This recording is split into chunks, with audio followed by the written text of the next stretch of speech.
Have you ever stopped to think about why massive metal ships don't just sink? Drop a chunk of steel into water, and it plunges straight to the bottom.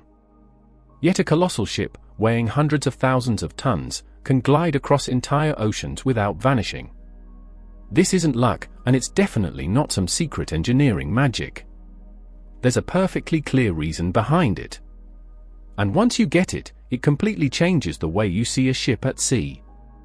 Steel by itself sinks, no questions asked. That's because steel is denser than water. But take that same steel, multiply it by thousands of tons, shape it into a ship, and put it in the ocean. Suddenly, it doesn't just float, it carries containers, cars, grain, fuel, and more across continents. The material is identical, yet the outcome is totally different. So instead of asking why steel sinks, the real question is, what changes when it becomes a ship? The answer starts by busting a common myth. A ship doesn't float simply because it's huge. It's not because its weight is spread out perfectly. And it's definitely not just sitting on the water's surface. What's actually happening is a very precise balance of forces. The hull sinks into the water only until the downward pull of gravity and the upward push of the water reach equilibrium. At that point, the ship stays stable. No tricks, no illusions, just plain physics in action. When people try to answer why a ship doesn't sink, you often hear things like, it's because it's huge or it has air inside. Those ideas might sound reasonable, but they miss the real point. Being big doesn't make an object float. If size alone were enough, a giant steel plate would just float on the ocean, and we know that doesn't happen. But that's not the full story. Sure, the air inside a ship helps, but it's not what truly keeps it afloat. That's just a byproduct of a design aimed at something far more fundamental. The real key is buoyancy, and it's not just about weight. What really matters is the balance between weight and volume. In simple terms, it's all about how much water the ship pushes aside, or displaces, when it sits in the sea. If the weight of the displaced water matches the weight of the ship, the upward buoyant force perfectly balances gravity, and the ship stops sinking. If it displaces less water than its weight, it keeps going down. So the secret isn't in how heavy the ship is, nor just in the steel it's made of. It's in the combination of total mass and the space it occupies. Understanding that completely changes how we think about floating. To make sense of this, we turn to a rule discovered over 2,000 years ago, Archimedes' Principle.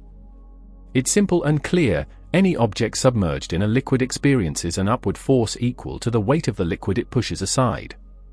This isn't a theory or a suggestion, it's a proven law of physics, tested over centuries and still applied in modern naval engineering. What this means for a ship is that as it enters the water, it starts pushing water out of the way. The more it sinks, the more water it displaces. Eventually, it reaches the point where the weight of the water it displaces equals the weight of the ship itself. At that moment, forces are in perfect balance. Gravity pulls down, buoyancy pushes up, and the ship stops sinking. That's when it floats, not because it's light, but because it's found equilibrium. And that buoyancy isn't magic. It exists because water pressure grows with depth. The deeper you go, the more pressure the water exerts. The lower part of the hull feels more push than the top, and that difference creates the lift that keeps the ship afloat. The bottom of the hull feels more pressure than the top, and that difference creates a net upward push. It's simple physics, but incredibly powerful.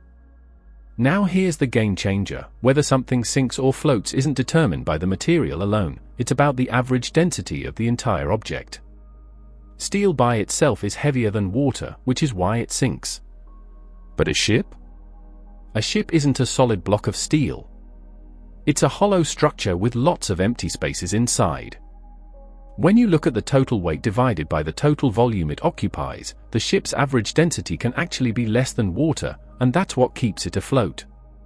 Think about it this way: a solid steel ball has a lot of weight packed into a small space, so it sinks quickly. A ship, on the other hand, takes up a massive volume, displacing a huge amount of water.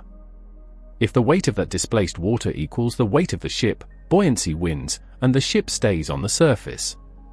Same material, totally different outcome, because the shape changes the balance between mass and volume. But floating is just the start. Staying upright is a whole other challenge. An object can float and still capsize in an instant. That's where stability comes in, a cornerstone of naval engineering. 3 points are critical: the center of gravity, where the ship's total weight acts, the center of buoyancy, where the water pushes up, and the metacenter, a reference point that tells us whether the ship will naturally right itself if it tilts. When a ship rocks to one side from a wave, the hull shape causes the center of buoyancy to move. That shift can create a force that either helps the ship recover or, if things are off, allows it to tip further.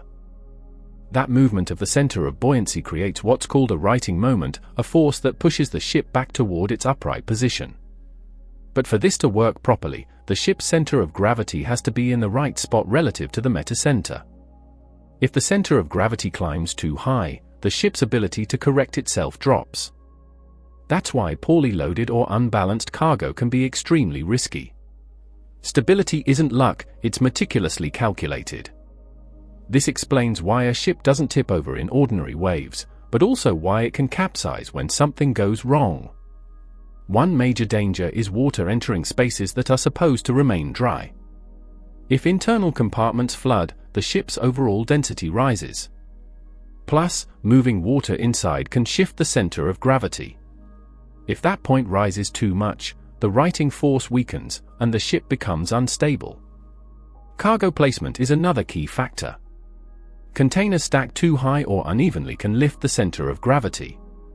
If the metacenter drops below the center of gravity, the ship loses its natural ability to right itself. At that stage, even a small tilt can escalate instead of correcting. So it's not the steel that makes a ship sink, it's a breakdown in the balance between weight, buoyancy, and stability. Once that delicate balance fails, the whole system collapses. And none of this is left to chance.